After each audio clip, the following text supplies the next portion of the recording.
شروع کرتے ہیں مفتی سلمان اظہری کا بہت ہی پیارا بیان۔ گوتم بدھ کے تعلق سے مفتی سلمان اظہری نے کیا فرمایا، بہت ہی پیارا بیان ہے، بیان کو ضرور سنیں۔ گوتم بدھ، اس کی تعلیمات، اس کی کتابیں آج بھی موجود ہیں، کتابیں جو دساتیر کہلاتی ہیں۔ گوتم بدھ کی کتابوں میں اخلاق زیادہ سکھائے گئے ہیں، تصوف زیادہ سکھائے گئے، دنیا سے کنارہ کشی زیادہ سکھائی گئی ہے۔ جیسے آج بھی گوتم بدھ کے ماننے والے یہ کہتے ہیں، عیسائیوں میں جس طرح فرقے ہوئے اسی طرح بدھ مت میں بھی فرقے ہوئے۔ اس میں سے جیسے کچھ ننگے رہنے والے، کچھ لوگ کپڑے پہننے والے، کچھ پوری دنیا کو چھوڑنے والے، کچھ دنیا میں سے تھوڑا چکھنے والے، سب طرح کے ہوئے۔ لیکن گوتم بدھ کی جو تعلیمات تھی وہ دنیا سے کنارہ کشی کے لیے تھی۔ گوتم بدھ دنیا کا ایک بڑا اس زمانے میں پیروکار جس کے رہے ہوں ایسا شخص تھا۔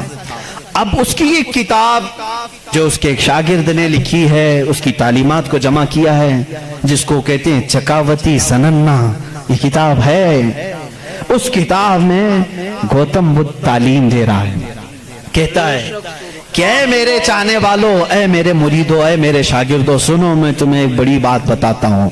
کہا میں ایک ہی بدھا نہیں ہوں، دنیا میں ایک بہت بڑا بدھا آئے گا۔ بدھا کہتے ہیں پاکیزہ اور مقدس آدمی کو، مقدس آدمی کو بدھا اس زبان میں کہا جاتا ہے۔ ایک اور بڑا بدھا آئے گا اور وہ تبلیغ کرے گا۔ اس کی تبلیغ شروع میں بھی عروج پر ہوگی اور جب پھیلے گی تو ہزاروں کی تعداد میں ہوگی۔ اس نے کہا جس طرح میرے شاگرد سینکڑوں میں ہیں، اس کے شاگرد لاکھوں میں ہوں گے۔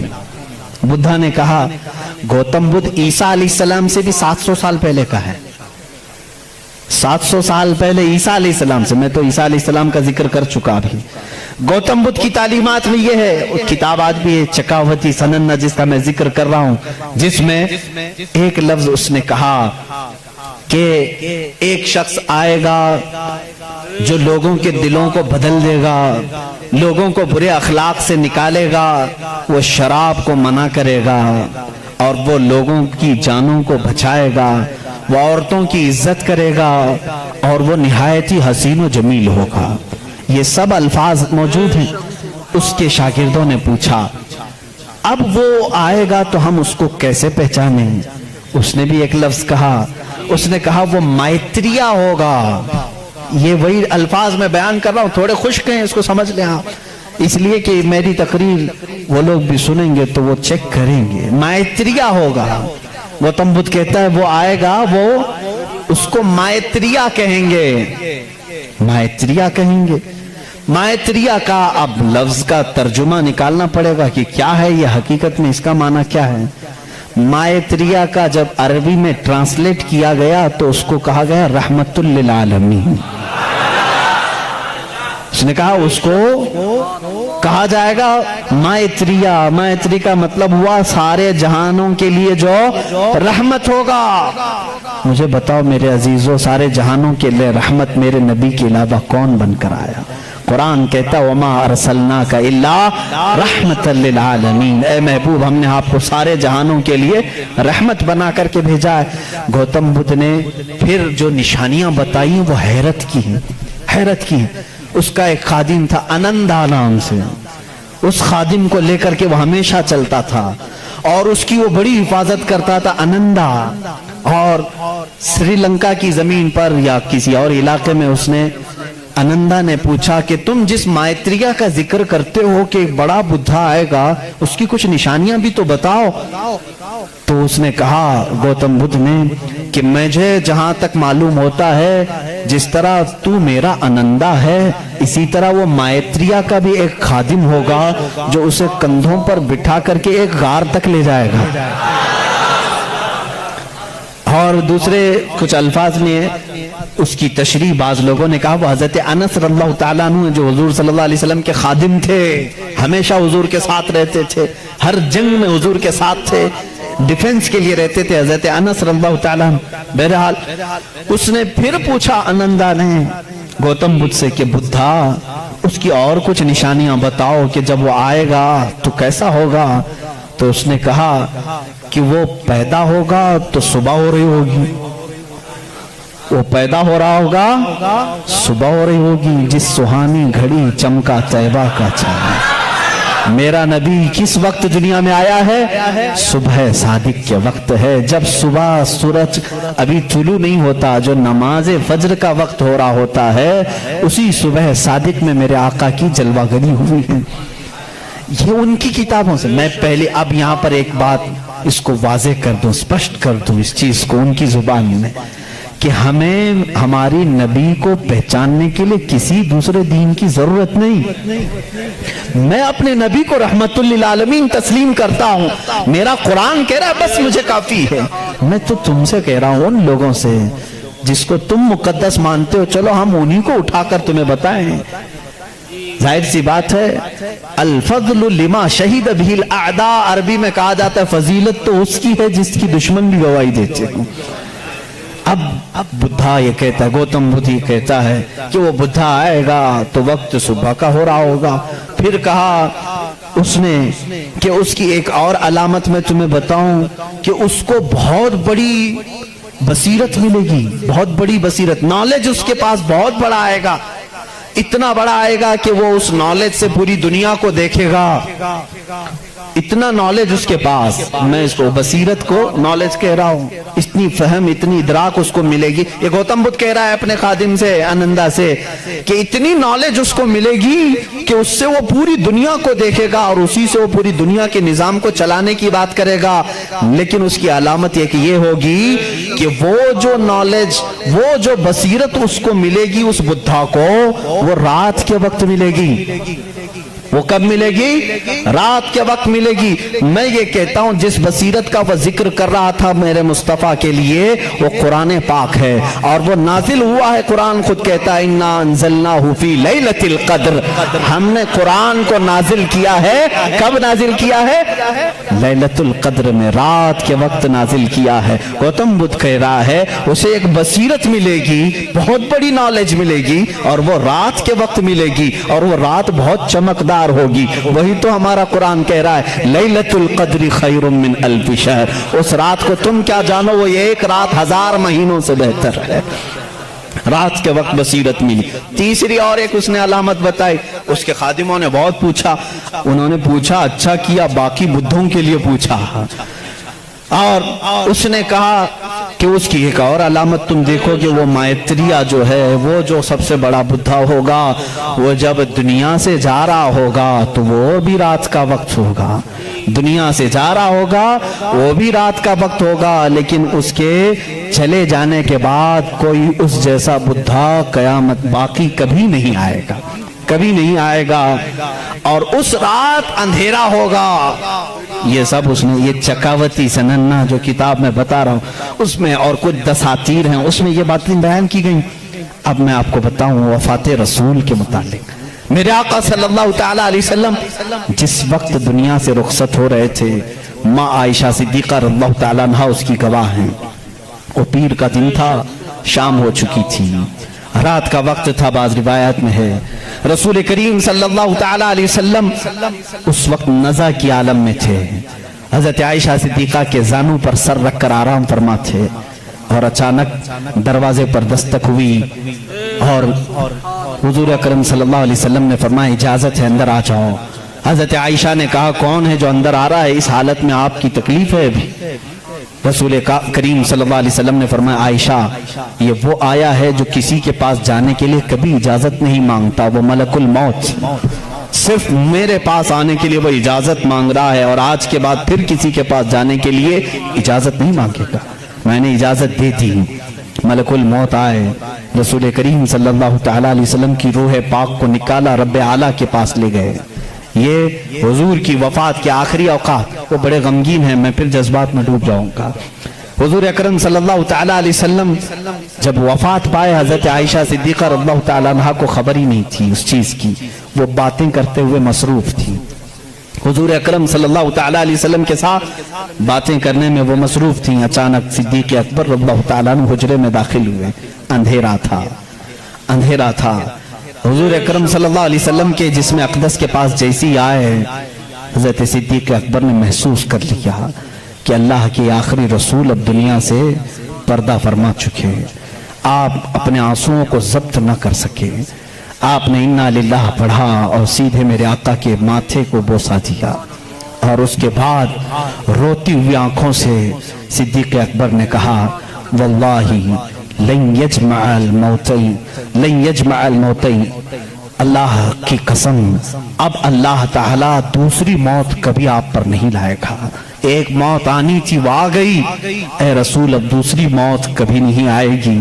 حضرت عائشہ نے یہ سن کر کے فوراً استعجاب کا اظہار کیا.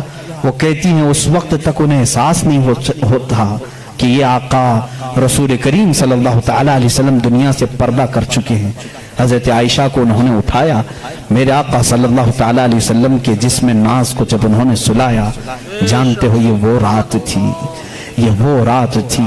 حضرت عائشہ کہتی ہیں میرے حجرے میں حضور کا یہ آخری دن تھا، لیکن سوئے اتفاق کہ اس رات میرے گھر میں چراغ جلانے کے لیے تیل بھی نہیں تھا. چراغ جلانے کے لیے تیل بھی نہیں تھا. یہ روایت مشہور ہے. جس رات رسول کریم صلی اللہ علیہ وسلم کی وفات ہوئی وہ اندھیری رات تھی. اور اندھیرا کیوں نہ ہو جب سورج غروب ہو جائے، جب آفتاب غروب ہو جائے تو اندھیرا کیسے نہ ہو. لیکن میرے عزیزوں اس بات کو میں یہاں بتانا چاہتا ہوں، بدھزم میں یہ بات بتائی گئی. گوتم بدھ نے یہ خود کہا کہ وہ مائتریا آئے گا تو روشن ہوگا، جب وہ جا رہا ہوگا تو نہایت ہی اندھیرا ہوگا، روشنی نہیں ہوگی، لیکن اس کا چہرہ چمک رہا ہوگا. عزیزان گرامی مجھے بتاؤ جتنی علامتیں اس نے بتائی ہیں یہ میرے نبی کے علاوہ کس کی ذات میں پائی جاتی ہیں؟ اور بھی دیگر مذاہب ہیں دنیا کے، وقت نکل گیا. زردشتی مذہب جو مجوسی ہیں ان کی بھی کتاب ہے زندہ وسطہ نام سے. یہ فارسی کے لوگ تھے، ایرانی اصل تھے، آگ کی پوجا کرتے تھے. ان کی کتاب میں بھی لکھا ہے، پارسیوں کی کتاب میں لکھا گیا ہے کہ ایک نبی آئے گا جو عرب میں پیدا ہوگا، وہ آگ کو بجھا دے گا اور کعبے کی طرف سارے لوگوں کے منہ کو موڑ دے گا. اس نے کہا اس وقت تک لوگوں کا قبلہ کعبہ نہیں تھا، بیت المقدس کی طرف منہ کر کے پڑھتے تھے. زندہ وسطہ کتاب یہ پارسیوں کی کتاب ہے جس میں یہ زردشتی مذہب کو مانتے ہیں. وہ اس میں بشارت دی گئی ہے ایک نبی آئے گا، عرب میں پیدا ہوگا، آگ کو بجھا دے گا اور سارے لوگوں کا منہ کعبے کی طرف پھیر دے گا. مجھے بتاؤ کعبے کی طرف کسی اور نبی نے نہیں پھیرا، بلکہ مصطفیٰ کریم صلی اللہ تعالیٰ علیہ وسلم جب مدینہ طیبہ تشریف لائے اس وقت بھی لوگوں کا قبلہ بیت المقدس تھا. بیت المقدس قبلہ تھا. حضور صلی اللہ علیہ وسلم 17 مہینے تک بیت المقدس کی طرف منہ کر کے نماز پڑھاتے رہے. مدینہ طیبہ میں ایک علاقہ ہے آج بھی وہاں جہاں آج مسجد قبلتین بنی ہوئی ہے، وہاں میرے آقا صلی اللہ علیہ وسلم ظہر کی نماز پڑھا رہے تھے، 2 رکعت ہو چکی تھی. بیت المقدس اس طرف ہے، خانہ کعبہ اس طرف ہے، دونوں اپوزٹ سائیڈ میں ہیں. بیت المقدس کی طرف منہ کر کے میرے آقا امام ہیں، نماز پڑھا رہے ہیں، پیچھے صحابہ کی صفیں. 2 رکعت ہوئی تھی. حضور کے دل میں یہ خیال آنے لگا کاش ہمارا چہرہ کعبے کی طرف ہوتا تو اچھا ہوتا. بیت المقدس بھی افضل ہے لیکن کعبہ وہ ہے جہاں میرے آقا کی ولادت ہوئی ہے. میرے آقا کا آبائی وطن حضور کعبے سے نہایت محبت کرتے تھے. اگر ہمارا قبلہ ہمارے چہرے کا رخ اس طرف ہوتا تو زیادہ اچھا ہوتا. یہ دل میں خیال کر کے میرے آقا آسمان کی طرف یوں دیکھ رہے تھے. کب؟ نماز کی حالت میں. 2 رکعت ہو چکی ہے. دوسرے پارے کا پہلا صفحہ ہے. رب تعالیٰ نے اسی وقت جبرائیل کو آیت دے کر بھیجا فَلَنُوَلِّيَنَّكَ قِبْلَةً تَرْضَاهَا. آیت کہتی ہے قَدْ نَرَا تَقَلُّبَ وَجْهِكَ فِي السَّمَاءِ. اے محبوب ہم آپ کا آسمان کی طرف چہرہ اٹھانا دیکھ رہے ہیں، ہم انقریب آپ کے چہرے کو اسی طرف پھیریں گے جہاں آپ کی خوشی ہے. اتنی آیت ہی نہیں آئی، اتنی آیت نہیں آئی. اس کے فوراً بعد اسی آیت میں جبرائیل امین یہ آیت لے کر کے آئے فَوَلِّ وَجْهَكَ شَطْرَ الْمَسْجِدِ الْحَرَامِ. اے نبی دیر کس بات کی، اثر میں نہیں، ابھی آپ اپنا چہرہ کعبے کی طرف فرمائیں.